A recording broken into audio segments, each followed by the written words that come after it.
There's a lot of pressure from Antony Blinken and others to have sight of a clear and credible plan to protect civilians, which he says he hasn't seen. Have you got one? Good morning.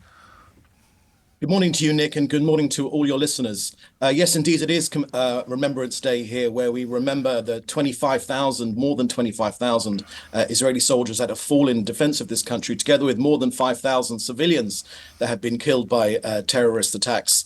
So, there's a lot to unpack here. Let me take them apart one by one. On the first thing about the numbers of this war.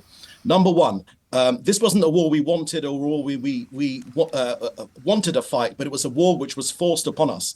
Our latest figures, the Israeli government's latest figures, I remind you, Nick, as you yourself know, this is a democracy with checks and balances, with a robust media, with an independent judicial system. We believe that we've killed 14,000 terrorists alone in this conflict. And we think that about a similar number, maybe 16,000 civilians have been killed. Now, of course, every single civilian death is a tragedy. But for Hamas, of course, it's a strategy. They want their own civilians to die. I'm grateful for the figures, Mr. Mencer, and thank you. But my question was, is there the clear and credible plan that Antony Blinken is calling for? Mr. Mencer. So far be it from me for an Israeli government spokesman to contradict the Secretary of State, but he has been presented with our plan, and our plan is open for all to see.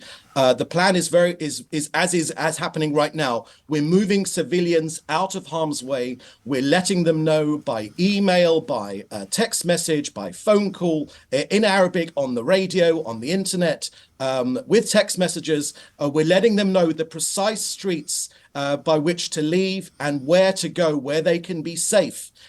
In the Al-Mawasi district, in Khan Yunis, places where we've set up shelter, we've set up hospitals, we've set up food, we've set up water, places for them to be safe to evacuate to. Now, of course, this is a terrible, terrible war, and Hamas want to maximize the civilian deaths on their own side. It's very important for that. But Mr. Mencer, why is it? I read that, and please correct me if I'm wrong, but I read that now IDF are fighting in areas that they had already defeated Hamas in once. So if that is correct, clearly something is not working. There's a vacuum that allows Hamas to regroup, or something is not working in the IDF plan. Do you have a sense of what it might be, Mr. Mencer?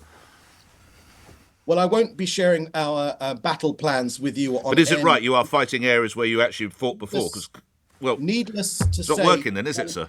We've done, Nick, if you allow me to reply. Go ahead, we've sir. done everything in our power to get our hostages back. If there has been a chance to get our people back, and that has meant moving or redeploying our troops in different areas, we've tried that. Unfortunately, it hasn't worked. You know why it hasn't worked? Because a crucial element has been missing, and we are replacing that crucial element. And that is brute military force against Hamas. That's what's been effective in the past. We'll always put our hand out to peace, Nick. You know Israel better than most of your listeners. We'll always put our hand out to peace first, but it is brute military force together with negotiations which gets results. And that's what we're going for. We've got 132 hostages in there. Some of them have been killed by Hamas. We're going to get them out. We're going to clear the last 4 battalions of Hamas out of Rafah, and we're going to return peace to this region so we can get back to coexistence here. David Mencer, I'm grateful for your time. Thank you. And, of course, my thoughts towards you and your nation as it remembers Remembrance Day. David Mencer's with the Israeli government. Listening to that is Brigadier John Deverell,